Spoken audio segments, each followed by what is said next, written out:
ஆகவே நான் உரைக்கும் வாசகமெல்லாம் நாயகன் வார்த்தையாக தான் இருக்கப் போகின்றது. ஏன்னா அவன் நினச்சா தான் பேச முடியும் இல்லையா, அவன் நினச்சா தான் பேச்சு வரும், இல்லைன்னா உடறல் தான் எல்லாமே.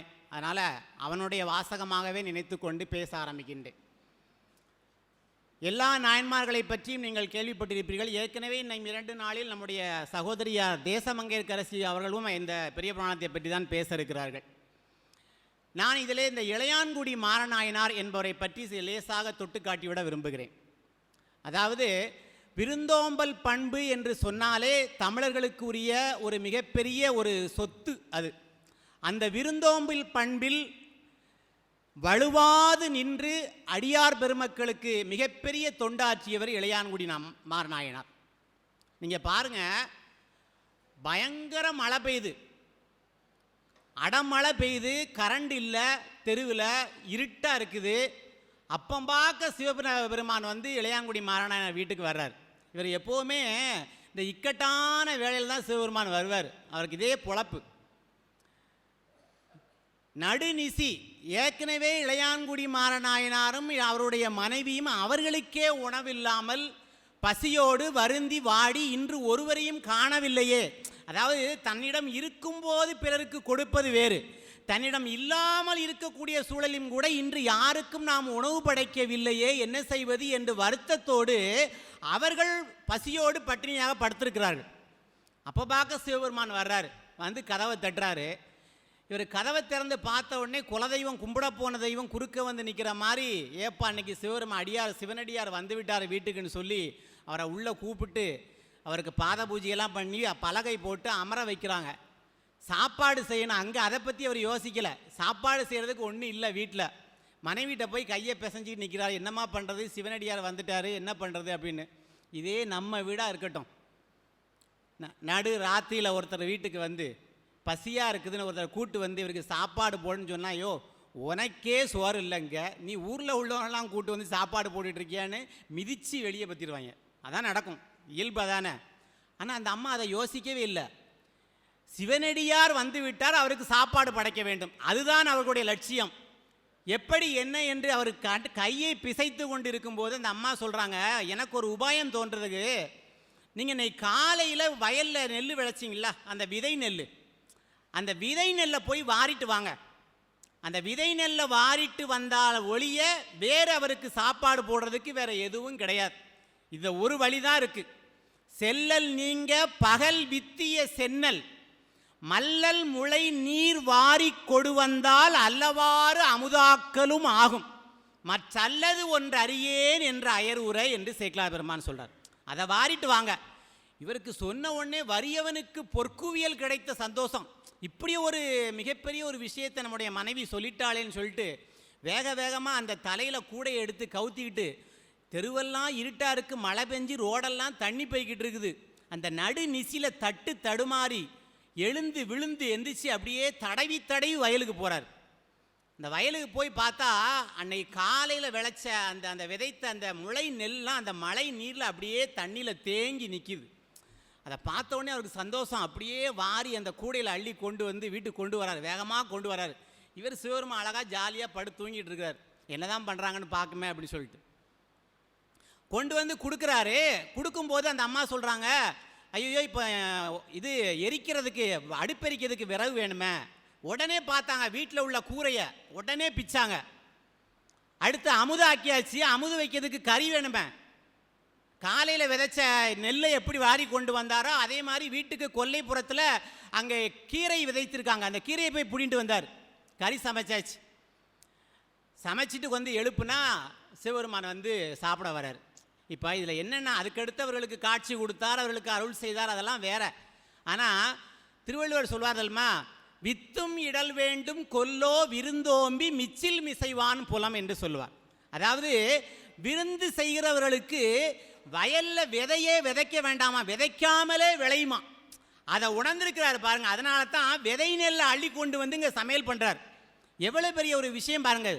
செல்விருந்து ஓம்பி வருவிருந்து ஓம்பி செல்விருந்து காத்திருப்பவருக்கு வானத்திலேயே அவருக்கு விருந்தாளியாக அவரை தேடிட்டு இருப்பாங்களாம். அப்பேற்பட்ட ஒரு மிகப்பெரிய ஒரு பணி. இதில் ஒரு விஷயம் என்னென்னா, ஒரு வருடத்திற்கு தேவைப்படக்கூடிய உணவு அந்த விதை நெல் அப்படிங்கிறது ஒரு வருடத்திற்கு தேவையான விதை நெல் போய் விதைச்சிட்டு வந்திருக்காரு. இந்த ஒரு அடியார் ஒரு நேரம் சாப்பிட்றதுக்காக தன்னுடைய ஒரு வருடத்திற்கு தேவையான உணவை கூட அதை துச்சம் என்று நினைத்து வந்திருக்கக்கூடிய அடியாருக்கு உணவு படைக்க வேண்டும் என்பதிலேயே குறியாக இருந்து அவர்களுக்கு உணவு படைத்தார் என்று சேக்கிழார் சொல்கின்றார். அப்ப இதை ஒட்டியே அவ்வை சொல்கின்றாள். என்ன சொல்றா? நம்பன் அடியவர்க்கு நல்கா திரவியங்கள் பம்புக்காம் பேய்க்காம் பரத்தைக்காம் வம்புக்காம் கொள்ளைக்காம் கள்ளுக்காம் கோவுக்காம் சாவுக்காம் கள்ளருக்காம் தீக்காகும் கான் என்று பேசுகின்றார்.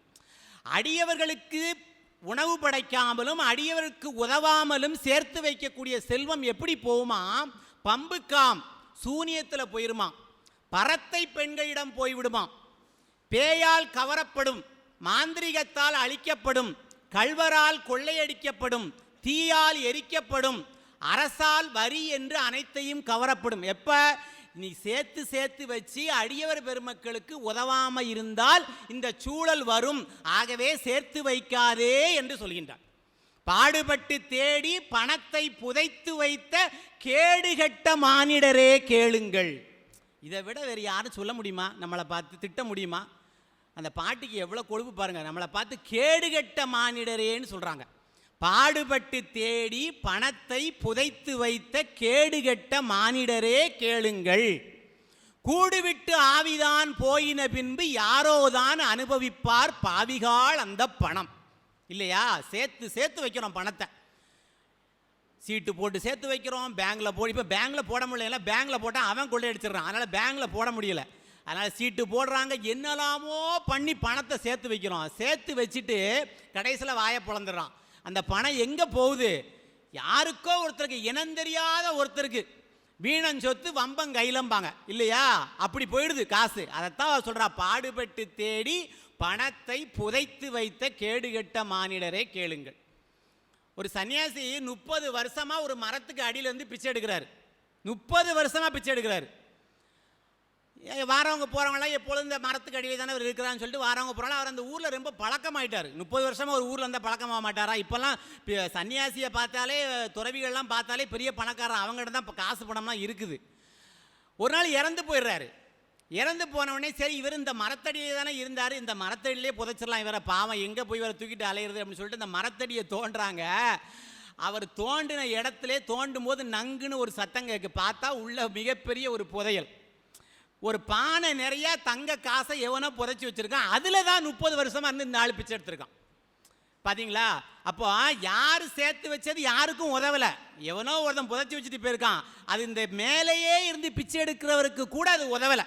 அப்படி சேர்த்து வைக்கக்கூடிய பொருள் அப்படி சென்று விடும். ஆகவே பொருளை சேர்த்து வைக்காதீர்கள் என்று சொன்னார். எக்கச்சக்கமான பேர் இப்போ பார்த்தீங்கன்னா பொருளை சேர்த்து வைப்பதில் காலம் காட்டுகிறார்களே தவிர அதை கொடுக்க வேண்டும் என்ற எண்ணம் யாருக்கும் இல்லை. அழகாக அலங்காரத்தில் சொல்லுவார் நம்முடைய அருணகிரி பெருமான் சொல்லுவார், வையிற் கதிர் வடிவேலவனை வணங்கி வறியவர்க்கு என்றும் நொய்யிற் பிளவளவேனும் நுகர்மின்கள்.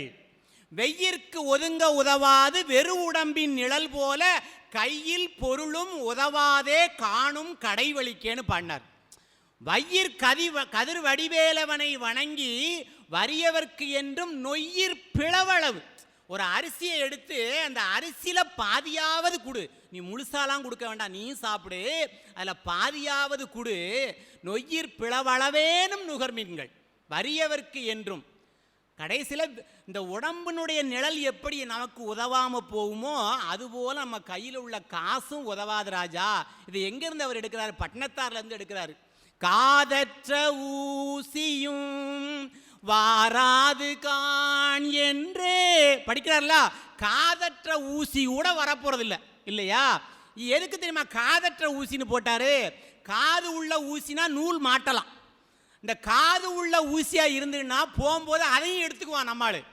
அதனால அவர் காது அற்ற ஊசினா, காதற்ற ஊசியை வச்சு ஒண்ணுமே பண்ண முடியாத தம்பி, அந்த ஊசி கூட உன் கூட வரப்போறதில்லை, அதனால உதவு. நாடி வருவதெது பாவ புண்ணியமல்லாது நாமறையில் அணியும் கோவணமும் வராது. நன்குணர்ந்து கொண்டு சிந்தையும் தெளிந்து கும்பிடுங்கள் என்றும் நவநிதி காட்டும் அருளமுதூட்டும் பதவி காட்டும் பக்தி கொண்டாடுவோம், தெய்வ பக்தி கொண்டாடுவோம். எதுவும் வராது நம்ம கூட, நாம சேர்த்து வைக்கிறோம். நம் நாடு எங்கே, பெருவீடு எங்கே, காப்பு நஞ்சை எங்கே, தோப்பு புஞ்சை எங்கே, வியாபாரம் எங்கே, அதிகாரம் எங்கே, வாங்கிய வட்டி எங்கே, இரும்பு பெட்டி எங்கே, அவையெல்லாம் கூட வருமோ அங்கே. இரும்பு பெட்டியில் பூட்டி வைக்காம இரும்பு பெட்டி நம்ம கூட வரப்போதா? வரப்போறதில்லை. அப்ப என்ன வரும்? நாம செஞ்ச நன்மையும் தீமையும் நம்மளோடு சேர்ந்து வரும். இப்ப நீங்க கேட்டுட்டு இருக்கீங்க பாத்தீங்களா, இது நம்மளோட சேர்ந்து வரும். ஒரு மனிதனோடு தொடர்ந்து வரக்கூடியது அவன் கற்ற கல்வியும் கேட்ட கல்வியும் அவனோடு தொடர்ந்து வரும். ஒருமை கண் தான் கற்ற கல்வி ஒருவருக்கு எளிமையும் ஏமா புடைத்தினார் வள்ளுவர். 7 பிறவிக்கு தொடர்ந்து வருமா? எப்ப? நாம கேட்கிற நல்ல செய்தி. இப்பெல்லாம் பார்த்தீங்கன்னா நம்ம நிறைய இடங்கள்ல கோயில் திருவிழானா என்னமோ பிரேக் டான்ஸ் போடுறாங்க, அந்த டான்ஸ் போடுறாங்க, இந்த டான்ஸ் போடுறாங்க. இப்போ ஆன்மீக சொற்பொழிவுங்கனால கூட்டம் கொஞ்சம் கம்மியாக இருக்குது இல்லையா? இதே ஒரு டான்ஸ் ப்ரோக்ராம்னு வச்சுக்கோங்க. இப்போ நான் மட்டும்தான் இருக்கணும், வேற யாரும் இருக்க மாட்டாங்க. டான்ஸ் அங்கே நடக்கணும், எல்லாரும் அங்கே தான் இருப்பாங்க. அந்த அளவுக்கு ஆகிப்போச்சு கலிகாலம் இல்லையா? ஆனால் ஆன்மீக சொற்பொழிவு இந்த மாதிரி யாராவது சொல்லக்கூடிய நல்ல வார்த்தைகளை கேட்பது ஒரு தலைமுறைக்கு இல்லையா, 7 தலைமுறைக்கு தேடி வருமா நம்ம கூட. அத்தமும் வாழ்வும் அகத்து மட்டே விழி அம்பொழுகமெத்திய மனைவியும் வீதி மட்டே விம்மி விம்மி இரு கைத்தலம் மேல் வைத்தலும் மைந்தரும் சுடுகாடு மட்டே பற்றி தொடரும் இருவினை பாவ புண்ணியம் இரண்டுமே. பொண்டாட்டி வரமாட்டா, பிள்ளை வராது, சுற்றத்தார் வரமாட்டாங்க. எப்படா இவனை தூக்குறாங்கன்னு பார்த்துக்கிட்டே இருப்பான். செத்த பிறகு செத்த உடனே அழுவான், மாமா என்னை விட்டுட்டு போயிட்டீங்களாம்மா, அப்பா என்னை விட்டு போயிட்டீங்களாம்மா. துண்டை வச்சு பொத்திக்கிட்டே கேட்பான், என்ன மாமா தூக்க ஏற்பாடு பண்ணிட்டீங்களா அப்படிம்பான். பார்த்துருக்கீங்களா நீங்கள்?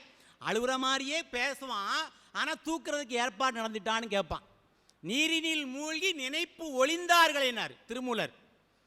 சூரையம் காட்டிடை கொண்டு போய் சுட்டிட்டு நீரினில் மூழ்கி நினைப்பு ஒளிந்தார்களே. இந்த பயன் நினைவு நமக்கு வரவே கூடாதியா. செத்தாண்டா சேகர், எப்போ பார்த்து 90 வயசு 100 வயசு வரைக்கும் கிடந்துட்டு உயிர் இருக்கவன் உயிரெல்லாம் வாங்கிட்டு போகாமல் இருக்கிறானையான்னு நம்மளை நினைப்பாங்களாம் சொந்தக்காரங்க.